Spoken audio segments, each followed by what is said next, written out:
अस्सलाम वालेकुम दोस्तों। 1947 साउथ एशिया की हिस्ट्री का वो साल जिसने पूरे इलाके का नक्शा बदल दिया। एक तरफ ब्रिटिश हुकूमत खत्म होने वाली थी और लोग आज़ादी का इंतजार कर रहे थे, लेकिन दूसरी तरफ एक ऐसी तकसीम होने वाली थी जिसका असर आने वाली कई नस्लों तक रहना था। इसी साल पाकिस्तान एक नए मुल्क के तौर पर दुनिया के नक्शे पर सामने आया और इंडिया आज़ाद हुआ। लेकिन इस आज़ादी के साथ एक बहुत बड़ी इंसानी ट्रेजेडी भी हुई। पार्टीशन के आसपास के महीनों में 15 मिलियन से ज़्यादा लोगों ने अपने घर छोड़ दिए। लोग एक तरफ से दूसरी तरफ जा रहे थे, किसी को पाकिस्तान जाना था और किसी को इंडिया। और इस हिजरत के दौरान खास तौर पर पंजाब में बहुत शदीद कम्युनल वायलेंस हुई। और अब सवाल यह है, आखिर हिंदुस्तान की पार्टीशन की ज़रूरत क्यों महसूस हुई और वो कौन से हालात थे जिन्होंने एक ही ब्रिटिश इंडिया को दो मुल्कों में तकसीम कर दिया। इस कहानी को समझने के लिए हमें 1947 से कुछ डेकेड्स पहले जाना होगा। 1947 से पहले पाकिस्तान और इंडिया अलग मुल्क नहीं थे। आज पाकिस्तान, इंडिया और बांग्लादेश के जो बहुत से इलाके हैं वो उस वक्त ब्रिटिश इंडिया का हिस्सा थे। यहाँ मुसलमान, हिंदू, सिख और दूसरी कम्युनिटी सदियों से साथ रहती आई थी। लेकिन ब्रिटिश रूल के दौरान जब इलेक्शंस और पॉलिटिकल रिप्रेजेंटेशन का सिस्टम डेवलप होना शुरू हुआ तो एक इंपॉर्टेंट सवाल सामने आया। ब्रिटिश के चले जाने के बाद हर कम्युनिटी का सियासी हकूक कैसे प्रोटेक्ट होंगे। मुसलमान ब्रिटिश इंडिया की तकरीबन 1/4 पॉपुलेशन थे, लेकिन वो हर जगह बराबर तादाद में नहीं थे। कुछ इलाकों में मुसलमान मेजॉरिटी में थे, जबकि कुछ इलाकों में वो माइनॉरिटी थे। इस वजह से मुस्लिम पॉलिटिकल रिप्रेजेंटेशन एक बहुत इंपॉर्टेंट इशू बन गया। 1857 के बाद सर सैयद अहमद खान ने मुसलमानों की एजुकेशन और सोशल डेवलपमेंट पर बहुत जोर दिया। उनका मानना था कि अगर मुसलमान मॉडर्न एजुकेशन हासिल नहीं करेंगे तो नए पॉलिटिकल सिस्टम में वो पीछे रह सकते हैं। सर सैयद की एजुकेशन मूवमेंट ने मुसलमानों में एजुकेशन के साथ साथ पॉलिटिकल अवेयरनेस भी पैदा की। फिर 1906 में ढाका में ऑल इंडिया मुस्लिम लीग कायम हुई। लेकिन यहाँ एक बात बहुत इंपॉर्टेंट है, 1906 में मुस्लिम लीग का मकसद पाकिस्तान बनाना नहीं था। उस वक्त मुस्लिम लीग का मेन मकसद था मुसलमानों के सियासी हकूक और उनकी पॉलिटिकल रिप्रेजेंटेशन का तहफ़्फ़ुज़। लेकिन वक्त गुजरता गया और कांग्रेस और मुस्लिम लीग के दरमियान सियासी डिफरेंसेस बढ़ते गए। इसी कहानी में एक बहुत इंपॉर्टेंट नाम सामने आता है, मोहम्मद अली जिन्ना। जिन्ना शुरू में हिंदू मुस्लिम यूनिटी के स्ट्रॉन्ग सपोर्टर थे। उन्हें एक वक्त में ambassador of Hindu Muslim unity भी कहा गया। जिन्ना का मानना था कि हिंदू और मुसलमान मिलकर ब्रिटिश रूल से आज़ादी हासिल कर सकते हैं। लेकिन 1920s में कांग्रेस और मुस्लिम लीग के दरमियान फ्यूचर इंडिया के सियासी सिस्टम को लेकर डिफरेंसेस बढ़ने लगे। असल मसला ये था कि आज़ाद इंडिया में पावर कैसे डिवाइड होगी, मुसलमानों को पॉलिटिकल प्रोटेक्शन कैसे मिलेगी और प्रोविंसेस को कितनी ऑटोनॉमी दी जाएगी। 1928 में नेहरू रिपोर्ट सामने आई। जिन्ना को लगा कि इस रिपोर्ट में मुसलमानों के सियासी कंसर्न्स को पूरी तरह एड्रेस नहीं किया गया। इसके जवाब में 1929 में जिन्ना ने 14 पॉइंट्स पेश किए। इन पॉइंट्स में मुस्लिम पॉलिटिकल सेफगार्ड्स और प्रोविंसेस को ज्यादा इख्तियार देने जैसे मुतालबात शामिल थे। यहां से कांग्रेस और मुस्लिम लीग के दरमियान सियासी डिस्टेंसेस और बढ़ना शुरू हुए। लेकिन अभी तक पाकिस्तान नाम का कोई क्लियर पॉलिटिकल प्लान सामने नहीं आया था। फिर आया 1930 का साल। इलामा मोहम्मद इकबाल ने इलाहाबाद में मुस्लिम लीग के प्रेसिडेंशियल एड्रेस में एक इम्पॉर्टेंट आइडिया पेश किया। उन्होंने north western Muslim majority provinces को एक ऑटोनमस पॉलिटिकल यूनिट की सूरत में ऑर्गेनाइज करने का ख्याल दिया।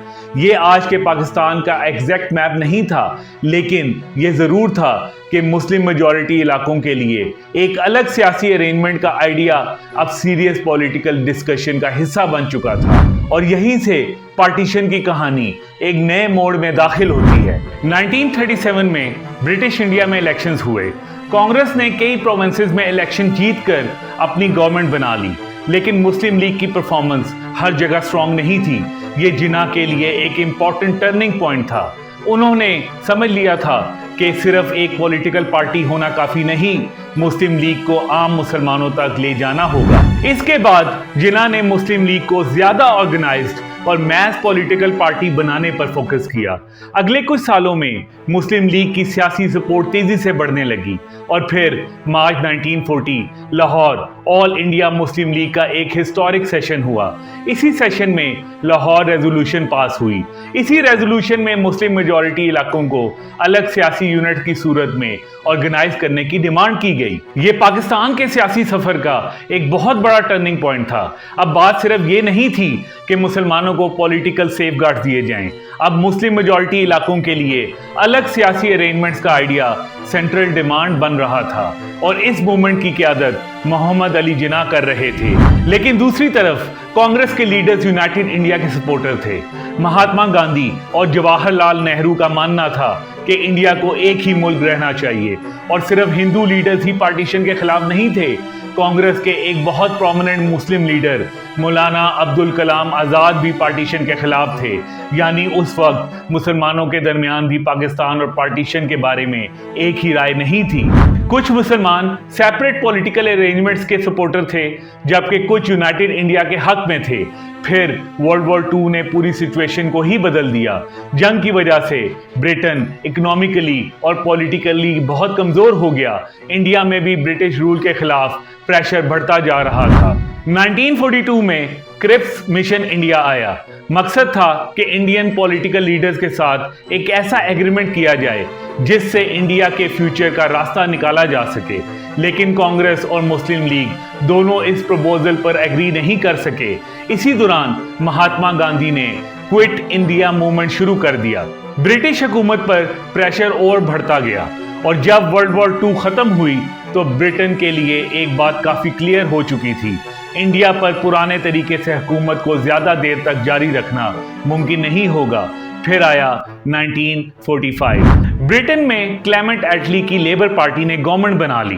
अब इंडिया की इंडिपेंडेंस का फैसला ज्यादा दूर नहीं था, लेकिन एक बहुत बड़ा सवाल अभी भी सामने था, आजाद इंडिया एक होगा या दो? और इस सवाल का जवाब आने वाले 2 सालों में साउथ एशिया की हिस्ट्री हमेशा के लिए बदलने वाला था। फिर आया 1945 से 46। ब्रिटिश इंडिया में दोबारा इलेक्शन हुए और इन इलेक्शन ने सियासी सिचुएशन को और क्लियर कर दिया।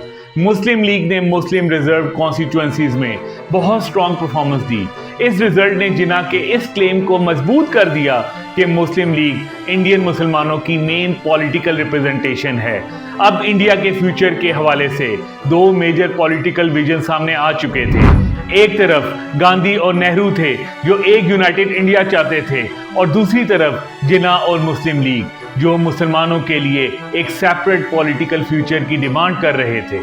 अब ब्रिटिश गवर्नमेंट के सामने एक बहुत बड़ा चैलेंज था, क्या इंडिया को डिवाइड किए बगैर कोई सोल्यूशन निकाला जा सकता है?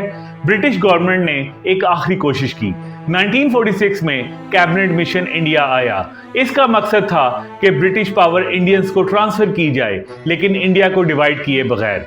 कैबिनेट मिशन ने एक ऐसा सिस्टम प्रपोज किया जिसमें सेंट्रल गवर्नमेंट के पास लिमिटेड पावर थी और प्रोविंसेस के पास ज्यादा ऑटोनॉमी थी। और अगर ये प्लान सक्सेसफुली एक्सेप्ट हो जाता तो मुमकिन था कि इंडिया एक ही कंट्री रहता। लेकिन प्रॉब्लम यहाँ भी वही थी, कांग्रेस और मुस्लिम लीग के दरमियान एग्रीमेंट नहीं हो सका।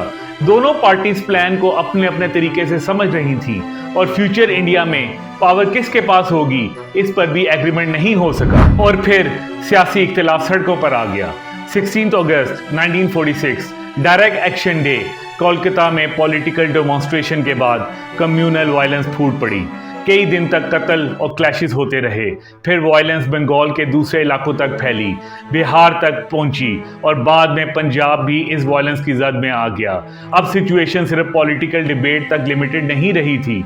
लोगों के जहन में एक नया खौफ पैदा हो चुका था, क्या हम खुद महफूज हैं?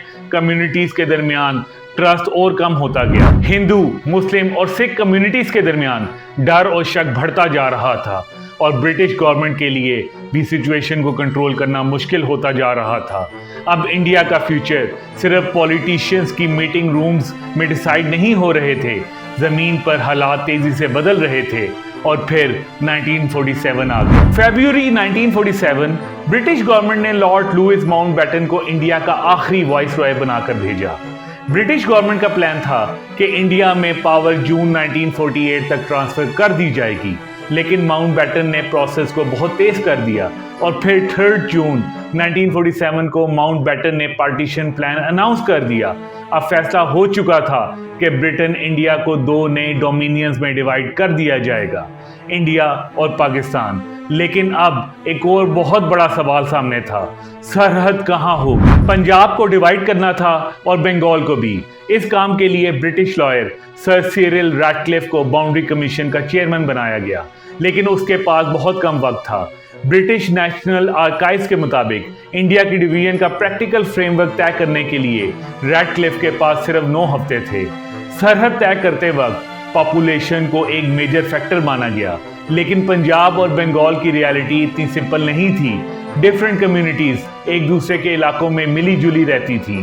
कहीं मुस्लिम मेजॉरिटी थी, कहीं हिंदू और कहीं सिख पॉपुलेशन का बहुत गहरा इन्फ्लुएंस था। फिर वो दिन आया 14 अगस्त 1947, पाकिस्तान आज़ाद हुआ और मोहम्मद अली जिन्ना पाकिस्तान के पहले गवर्नर जनरल बने। अगले दिन 15 अगस्त 1947 इंडिया आज़ाद हुआ और जवाहरलाल नेहरू इंडिया का पहला प्राइम मिनिस्टर बना। लेकिन एक बहुत इंपॉर्टेंट चीज़ अभी भी क्लियर नहीं थी, फाइनल बाउंड्री।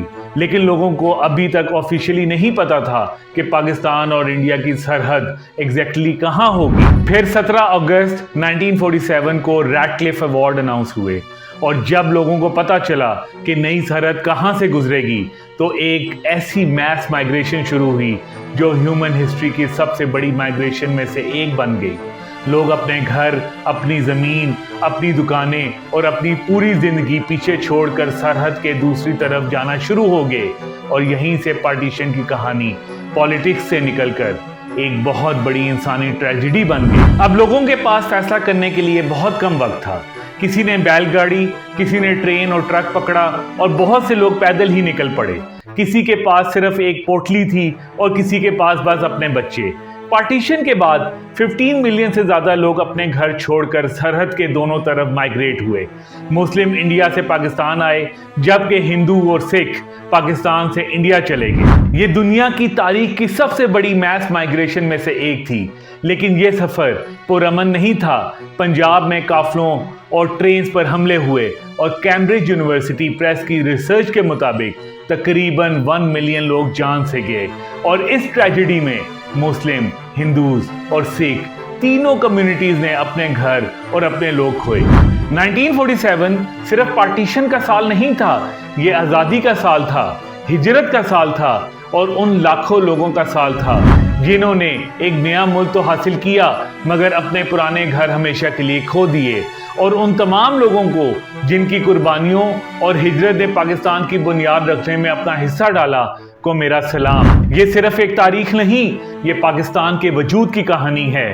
पाकिस्तान जिंदाबाद। अगर आपको ये वीडियो पसंद आई हो तो वीडियो को लाइक करें, अपने दोस्तों और फैमिली के साथ शेयर ज़रूर करें और ऐसी ही मज़ीद हिस्टोरिकल वीडियोस के लिए चैनल को सब्सक्राइब करना ना भूलें। मिलते हैं नेक्स्ट वीडियो में, तब तक के लिए अल्लाह हाफिज़।